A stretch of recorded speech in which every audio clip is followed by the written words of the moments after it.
खूप सारे लोकांनी मला रिक्वेस्ट केला की दादा हे भरा मिरच्याचे अचारची रेसिपी सांगा.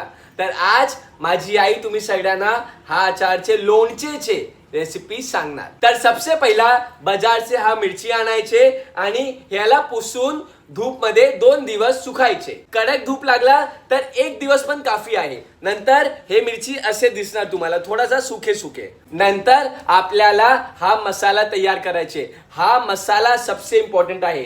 हा मसाल्यासाठी आम्हाला हा सर्व वस्तू लागणार जसे की लसूण, राई, सौंफ, धनिया, खडा मिरच्या आणि सबसे इम्पॉर्टंट आमचूर. त्याच्यानंतर धनियाला थोडा भुनायचे, सौंफला पण भुनायचे आणि आता सगळ्यांना मिक्सरमध्ये पिसायचे. तर सबसे पहिले आम्ही राईला पिसलो, नंतर धनिया आणि सौंफला पिसलो, नंतर मिरचीला पिसलो, नंतर लसूणमध्ये थोडेसे नमक ऍड करून पिसलो आणि आता मसाल्यामध्ये आमचूर टाकलो आणि हल्दी टाकलो, पिसलेला लसूण टाकलो आणि नंतर अंदाजानुसार नमक टाकलो आणि त्याला हातातून मिळवला आणि थोडेसे राईचं तेल ऍड केलो आणि नंतर त्याला सांडलो आणि मसाला रेडी केलो आणि टेस्ट केलो आणि टेस्ट बघा.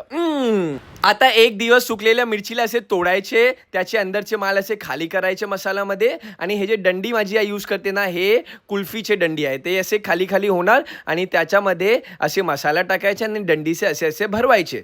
असे खूप भरून भरून भरून भरून असे टाईट करायचे. जेव्हा हा मिरची सगळे भरून गेला ना तेव्हा पण आम्हाला असे भरून 1 दिवस धूप मध्ये ठेवायचे. धूप दाखवायचे, ऊन दाखवायचे, ऊन. ठीक आहे. आणि त्या 1 दिवस नंतर 1 वाटीमध्ये तेल घ्यायचे, राईचे तेल, सरसोचे तेल घ्यायचे आणि ह्याला असे तेलमध्ये असे डुबवायचे.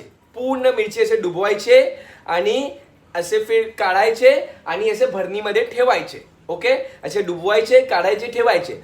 सगळे मिरची 1 मिरची असे डुबवायचे, काढायचे आणि भरणीमध्ये ठेवायचे. असे करून तो भरणीमध्ये सगळे मिरची आपले तो भरणीमध्ये जाणार. भरणीमध्ये गेल्यानंतर थोडेसे तेल उपरचे पण टाकायचे. जसे तुम्ही लोक तो लोणचे ओढचे तर तुम्हाला माहिती आहे ना. तर थोडासा तेल उपरचे पण टाकायचे आणि त्याच्यानंतर आपण 8 ते 10 दिवस धूप दाखवायचे आणि 10 दिवस बाद दाल चावल के साथ खायचे. थँक्यू. तुम्ही मला धन्यवाद बोलतो माहिती आहे. मी इतना मेहनत केला ना तर तुम्ही पण मेहनत करा आणि तुम्ही पण बनवा. एक बार बनवा, तुम्हाला नक्कीच खूप मजा येणार आणि टाटा.